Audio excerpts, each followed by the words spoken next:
Hello friends, once again I am communicating with you with a new thing that has come up in our life. कहते हैं ना कि life में दो बार बदलाव आते हैं, एक बार जब हमारी ज़िंदगी से कुछ चला जाता है और दूसरी बार जब हमारी ज़िंदगी में कुछ नया चला आता है। और ये तो होता ही रहता है, everything changes but the nature of change doesn't change. सब कुछ बदलता है लेकिन बदलने की प्रवृत्ति नहीं बदलती। आज ऐसा ही एक प्लेजेंट चेंज हमारी लाइफ में आया है। Institute of Chartered Accountants of India ने हमारे कुछ पेपर्स के असेसमेंट के पैटर्न में बदलाव किया है और ये ब्रेकिंग न्यूज़ है और ये बहुत बहुत इंपॉर्टेंट न्यूज़ है आपके लिए। और क्या बदलाव किया है मैं उसके बारे में जरा बात करना चाहता हूँ आपसे। That's why we are discussing today, we are meeting today over this video, right. So बच्चे, बदलाव ये है, आपके स्क्रीन पे ध्यान से देखो। अनाउंसमेंट है आईसीएआई की, students appearing in the intermediate and final examination में please note that beginning from May 19, ये एप्लीकेबल होगा May 19 के लिए। Attempt assessment in the following subject would be partially based on objective types of questions. कहते हैं बदलाव अच्छे के लिए होता है, इट इज फॉर गुड, ठीक है। और अभी उन्होंने मेरे लिए जो खास इंपॉर्टेंट की चीज है, as you know I am Om Trivedi, faculty EIS SM at Institute of Chartered Accountants of India, IGP Delhi, and I am external subject expert at Board of Studies of ICAI। और मैं इस चीज का गवाह रहा हूँ, ये चेंज कुछ हमारे आंखों के सामने ही हुए हैं, राइट। EIS SM का भी इवेल्युएशन असेसमेंट का पैटर्न बदलने वाला है, आपकी जिंदगी में थोड़ा सा चेंज आने वाला है। रटो 5 से we are moving towards industry oriented course. What did I say, क्या कहा मैंने? रटो 5, ये मग्गअप, ये जो अभी इतना बाजार खोल दिया ना आपने कि रटने के लिए बाजार बना दिया, रटने के लिए इंस्टीट्यूशंस बना दिए। और मेरा सीरियस ऑब्जेक्शन था इस चीज के ऊपर कि हम ऐसा प्रैक्टिकल पेपर बच्चों को पढ़ाते हैं और क्या मिलता है इसके बदले में कि रट लिया, पता ही नहीं, पूछ दिया छोटी सी बात तो इंडस्ट्री में गए, भाई सिस्टम ऑडिट आता है, तो बच्चा कहता नहीं सर आता ही नहीं अपने को, तो अपन ने तो सिर्फ सुना था, कभी थियरी में पढ़ी थी, और वो हंस के बाद टाल जाता है। लेकिन जो क्वेश्चन पूछने वाला इंटरव्यू बोर्ड होती है वो बहुत सीरियसली लेती है इस चीज को। इंस्टीट्यूट को पता है इस बात की कि इंडस्ट्री ओरिएंटेड कोर्स बनाया है तो इंडस्ट्री ओरिएंटेड असेसमेंट भी होनी चाहिए। इंस्टीट्यूट ने ऑब्जेक्टिव नेचर के 30% क्वेश्चन कर दिए। Each above paper the weightage of objective type question would be 30%, the remaining question 70% paper would be as per the present pattern of assessment. आपको दो बातें बताना चाहता हूं इसके बारे में। 30% ऑब्जेक्टिव होगा, मतलब हमें थरो स्टडी करनी पड़ेगी। ऑब्जेक्टिविटी जहां होती है, लॉजिक्स एंड डिटेल स्टडी की बहुत जरूरत होती है, कॉन्सेप्ट काम आएंगे, ठीक है। कहां से पूछे जाएंगे ये 31 सिंगल मार्क्स के, 1 मार्क्स के भी हो सकते हैं या ज्यादा के भी हो सकते हैं, MCQ टाइप क्वेश्चंस आने वाले, ठीक है। एक बात ध्यान रखना, अभी इन्होंने कहा MCQ बेस देंगे, ऐसा नहीं कहा कि फिल इन द ब्लैंक्स देंगे या ट्रू फॉल्स के पैटर्न में देंगे, बट स्टेट विथ रीजन का तो क्वेश्चन पूछने का ट्रेंड ऑलरेडी है हमारे उसमें, तो उसके एडिशन में ये 30 मार्क्स के क्वेश्चन आ रहे, राइट। एक छोटी सी बात बताता हूं आपको, 2 वीडियोज में रेफर कर रहा हूं आपको, अभी हमने बात करी थी कुछ ही दिनों पहले, ध्यान से देखो, आपको याद होगा ये वाला। अभी थोड़े दिन पहले ही मैंने अपने बुक्स की रिव्यू डाली थी, उधर भी डिस्कस किया था, ये मेरे चैनल पे है ये वीडियो। उधर भी क्या डिस्कस किया था कि जो हमारे क्वेश्चन के पैटर्न है, अगर ध्यान से देखो जो करंट पैटर्न है उसमें भी EIS SM मिला के 30 मार्क्स के क्वेश्चन ऑलरेडी ऐसे आते हैं जो ऑब्जेक्टिव नेचर के होते हैं, MCQs नहीं होते, बट इसकी आंसर्स हमें बड़े ही ऑब्जेक्टिवली देने होते हैं। 2 liner 3 liner short answer question होते हैं, वेरी शॉर्ट आंसर क्वेश्चन होते हैं, ठीक है। 15x2 के क्वेश्चन आते, जिसमें से 20 मार्क्स के क्वेश्चन तो कंपलसरी ही होते हैं। अभी इंस्टीट्यूट ने कह दिया ये 30 मार्क्स के क्वेश्चन जो मैं पूछने वाला हूं ये फुल्ली कंपलसरी नेचर का होगा, ये करना होगा, इसमें नेगेटिव मार्किंग नहीं होगी, बट अगेन करने ही करने, छोड़ नहीं सकते आप। बाकी के 70 बचे, बाकी के 70 में you decide what do you want to do. अभी आपके पास ऑप्शन है, ध्यान से देखो, सुनो मेरी बात। एक तो बात ये हो गई कि 30 मार्क्स के ऑब्जेक्टिव आएंगे, थरो स्टडी करनी है। दूसरा, आपको एक छोटा सा वीडियो रेफर कर रहा हूं, आप इसको जरूर ध्यान से देखना जब आपको वक्त मिले। राइट, क्या है वो? ये वाला आईजीपी के चैनल पे हमने डाला था अभी 2-3 महीने पहले। इसमें मैंने डिटेल में आपको बताया था कि मार्क्स का पैटर्न क्या है, मार्क्स कैसे डिस्ट्रीब्यूट हो रहा है, इंस्टीट्यूट क्या सोचता है। इंस्टीट्यूट ने ऑलरेडी एक असेसमेंट का फंडा हमें दिया हुआ है, याद है आपको? इसमें डिस्कस किया है मैंने, आप देखना वक्त निकाल के। ब्रीफ शॉर्ट में आपको बताता हूं क्या इंस्टीट्यूट ने असेसमेंट का फंडा दिया हुआ है। इंस्टीट्यूट ने ऑलरेडी हमें कहा हुआ है कि 50 मार्क्स 50-50 EIS SM के अंदर 50 थियरी होगी और 50 एप्लीकेशन होगा। तो ऑलरेडी इंस्टीट्यूट ने तो हमें थियरी एंड एप्लीकेशन का ब्लेंड दिया ही हुआ था। उसने कहा हुआ था कि भाई मैं आपसे 50% क्वेश्चन ऐसा पूछने वाला हूं जहां आपकी caselet based, example based, industry oriented practical question पूछने वाला हूं। ठीक है, 30 ये जोड़ लो आप, ये तो अब हो ही गए ऑब्जेक्टिव, तो थोरो स्टडी करनी ही पड़ेगी आपको। और इस 70 को भी आप दो पार्ट में बांट दो। 50% means 35 and 35 means 35 practical nature के होंगे और 35 मार्क्स के क्वेश्चन जनरल हमारी थियरी के क्वेश्चन होंगे। मीन्स अभी EIS SM मिला के 65 मार्क्स का क्वेश्चन पेपर हमें बिल्कुल प्रैक्टिकली थरो स्टडी के बेसिस पे करना है। सिर्फ 35 मार्क्स का पेपर बच गया जिसमें फ्लो चार्ट भी जोड़ लो, सारी चीजें जोड़ लो, यही आपको थियोरेटिकल होंगे। ठीक है, अच्छा मैं क्यों ये बात कर रहा हूं, अभी क्या नया है इसके अंदर? 2-3 चीजें देखो नई हो गई। पहली नई बात तो यह है कि अब 65 मार्क्स के लिए हमें डिटेल स्टडी करने की जरूरत है, मानते हो आप? तो थरो स्टडी करनी पड़ेगी, शॉर्टकट्स नहीं चलेंगे। हाँ, 35 मार्क्स स्टिल थ्योरेटिकल होंगे, बट वो भी इंस्टीट्यूट का एजेंडा क्लियर है। एडवांटेजेस डिसएडवांटेजेस नहीं होंगे बच्चे, मैं बता देता हूं। फीचर्स, रेयर ऐसे क्वेश्चन पूछे जाएंगे, उसमें भी आपसे ठीक ठाक discussion oriented knowledge based question पूछे जाएंगे। एक छोटा सा इंस्टेंस बताता हूं जो इंस्टीट्यूट में अभी से कुछ दिनों पहले हुआ था। ठीक है, ये देखो, ये ना एक आप लोगों से मैंने एक मैसेज शेयर किया था आज से कुछ दिन पहले, अगर आपको याद हो, आपके स्क्रीन पे है।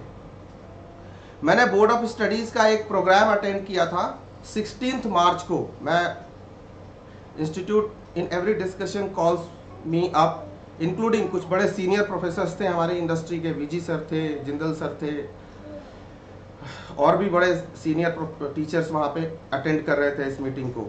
उसमें मैंने 2 ही चीजों की बात करी थी। हजारों अपने फ्रेंड्स से मैंने ये मैसेज शेयर किया था जब वहां की मीटिंग के बाद मैं निकला था। ठीक है, ये आपके स्क्रीन पे क्या कहा था, 2 ही बात मैंने स्पेशली शेयर करी थी। एक तो नॉन प्रेडिक्टिव नेचर का क्वेश्चन पेपर नहीं होना चाहिए, जो मेरा पहला पॉइंट था इंस्टीट्यूट से डिस्कशन में, जो मेरे को प्रेजेंट करने के लिए कहा गया था, तो जो मैंने बात करी थी। दूसरी इंस्टीट्यूट से मैंने बात करी थी कि प्रैक्टिकल एस्पेक्ट से पूछिए, डिसीजन मेकिंग बच्चों को करना सिखाएं, हम application based, case based question पूछें। ये एडवांटेज डिसएडवांटेज फीचर्स कंपोनेंट पूछना बंद करें। ये ऐसा नहीं कि मैं सोचता हूं ऐसा, वहां बोर्ड में जितने लोग थे including chairman, director and experts and subject expert, everybody had the same view point. और वो व्यू पॉइंट जो हम प्रेजेंट कर रहे थे वो भी ऐसा ही सोच रहे थे। और थैंक्स टू ICI, मैं स्पेशल थैंक्स दूंगा ICI को कि ऐसा पैटर्न लेके आए, और आने वाले समय में ये पैटर्न और पुख्ता होगा। मैं आपको फिर से अभी से बता के चल रहा हूं, कमिंग डेज में ये चीज आगे की तरफ जाएगी। ये यूनेस्को मॉडल है, क्या कहा मैंने, यूनेस्को मॉडल है। यूनेस्को कहती है, यूएन की ऑर्गेनाइजेशन है, आप जानते होंगे सर, एजुकेशन के रिसर्च के फील्ड में बहुत काम करती है। यूनेस्को कहती है कि जो ऑब्जेक्टिव टाइप असेसमेंट है, that is the best assessment, where the candidate is being judged as per his knowledge. वहां तुक्केबाजी इधर उधर नहीं चलती, असेसमेंट क्लियर कट होती है आपकी जब ऑब्जेक्टिव नेचर के क्वेश्चन होते हैं। आपको थरो पढ़ना होता है, डिटेल पढ़ना होता है, नॉलेज रिक्वायर्ड होती है।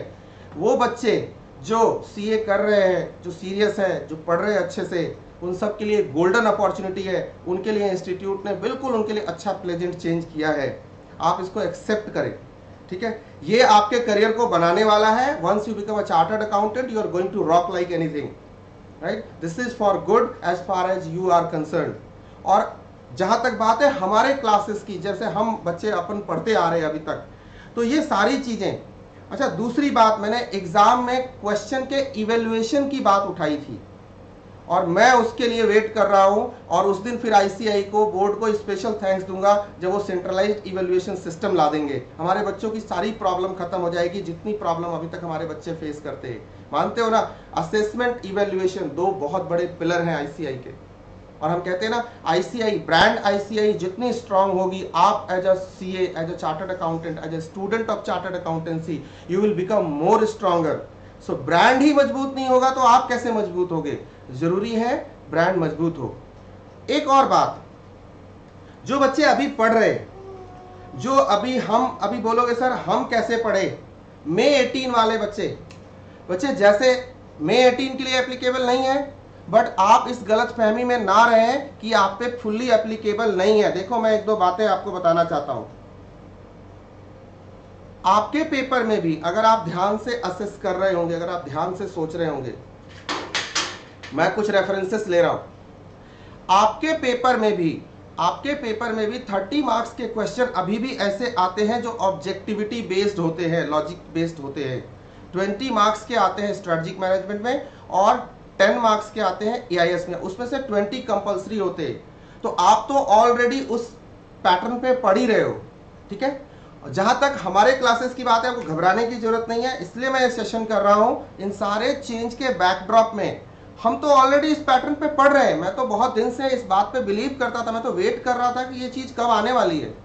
मुझे तो उम्मीद थी कि ये May 18 से ही अप्लाई ना हो जाए, लेकिन इंस्टीट्यूट का वो 6 मंथ का एक कैप है, अनाउंस करने में शायद थोड़ा सा टाइम लगा, तो अभी इंस्टीट्यूट ने डिसाइड किया कि नेक्स्ट अटेम्प्ट से करते, मिनिमम 6 मंथ आपको तो देना ही होता है, ठीक है। ये अभी पुराना रूल है। अब सुनो, हमने ना ये भाई साहब खड़े कर रखे हैं हर जगह, अपनी बुक से लेकर के क्लास के अंदर में सारा, जरा पेडागोजी, इंस्ट्रक्शन, डिजाइन, हम ऑलरेडी इस पैटर्न पे काम कर रहे हैं, हम ऑलरेडी ऑब्जेक्टिव पैटर्न पे काम कर रहे हैं। देखो, हम ऑलरेडी इसी मेथड से पढ़ रहे हैं, कुछ नया नहीं आया है हमारे लिए। हम already objective based thorough study कर रहे हैं, पॉइंट टू पॉइंट रीडिंग कर रहे हैं, पॉइंट हाईलाइट कर रहे हैं। हम ऑब्जेक्टिव सब्जेक्टिव किसी भी नेचर का पूछो, we are ready for all kind of things. कल ही मैंने बुक रिव्यू में बताया था, इंपॉर्टेंट पॉइंट्स हाईलाइट किया, बोल्ड किया, तो सारे point to point thorough study कर रहे हैं अपन, वर्ड टू वर्ड पढ़ रहे, कुछ भी छोड़ नहीं रहे, ठीक है। नोट्स के साथ कर रहे हैं, क्लास नोट्स अलग करते हैं, बुक की रीडिंग अलग करते हैं। बुक को ऐसे डिजाइन किया है हमने कि वो चीज हमारी कवर होती है। मार्जिन नोट्स हमें हेल्प करेंगे, ये इन्हीं मार्जिन नोट से उठ के वो क्वेश्चन बनने वाले, और कहां से बनेंगे? जो की कॉन्सेप्ट्स होते हैं उन्हीं से की मिलती है, उसी से MCQs बनाए जाएंगे। तो we are working in that direction. So be ready, we are right on the right track, we are on the right track. कभी घबराने की, टेंशन लेने की कोई जरूरत नहीं है, बिल्कुल सही जा रहे हैं अपन। दूसरी चीज, और आप कहोगे सर प्रैक्टिस, सेम EIS में हम फॉलो कर रहे हैं, सेम पैटर्न हम SM के अंदर भी फॉलो कर रहे हैं। बच्चे नहीं कर रहे क्या? सेम पैटर्न हम SM के अंदर भी फॉलो कर रहे हैं, बिल्कुल ऑब्जेक्टिविटी के साथ, पॉइंट टू पॉइंट चल रहे, with detail and with margin notes, with diagrams. We are running in the same direction. What is important, what is more important, what are the important highlight points, और यहीं से MCQs बनाए जाएंगे, ठीक है। अब प्रैक्टिस की बात आई, ये तो बुक की बात हो गई। आपके सामने क्या है, मैंने ऑलरेडी एडवांस में आपको प्रैक्टिस सेट दे रखा है। देखो, प्रैक्टिस सेट में तो अपन पहले से ही, आपको याद होगा, मैं सारे लेक्चर्स में बार बार रिपीट कर रहा हूं पिछले बैच से ही, कि बेटे आने वाले टाइम में हमें दो चीजों पे ध्यान देना है। एक तो objectivity based, logic based questions के ऊपर, और दूसरी चीज केसेस एंड केसलेट्स के ऊपर इंडस्ट्री बेस्ड थिंकिंग को डेवलप करना है। And that we are doing in EIS as well as SM में तो ये पूरा प्रैक्टिस सेट ही इसी मेथड से बनाया। ये सब क्या है? सारे true false, reason based questions. We also doing fill in the blanks, MCQs we are doing in each chapter, 30 to 35, more than 35, कुल मिला के EIS SM में कम से कम हम 700 से 800 MCQs कर रहे हैं, ऑलरेडी कर रहे हैं। तो हमें टेंशन लेने की जरूरत नहीं है। हम ब्रेन स्टॉर्म सेशन कर रहे हैं। ये क्या कर रहे हैं ब्रेन स्टॉर्म सेशन, ये रहा आपके सामने, ठीक है। चैप्टर 1 EIS, अभी 3 चैप्टर जो किए हमने, सबके अंदर हमने यही चीज करी है, ठीक है।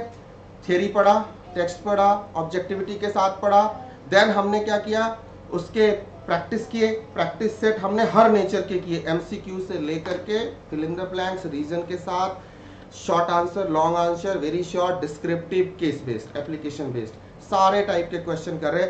तो May 18 दो नॉट अनाउंस्ड, आप ऑब्जेक्टिविटी के लिए रेडी रहिए। नवंबर से तो ये फुल फ्लेज्ड आ ही रहा है, ठीक है।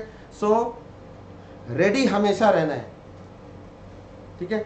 May 18 का जो पेपर था वो भी इसी तरह से था। नवंबर 18 का जो पेपर आएगा ऑलमोस्ट May 18 के पैटर्न पे होगा, थोड़ी सी और ज्यादा प्रैक्टिकल असेसमेंट बढ़ जाएगी, ठीक है।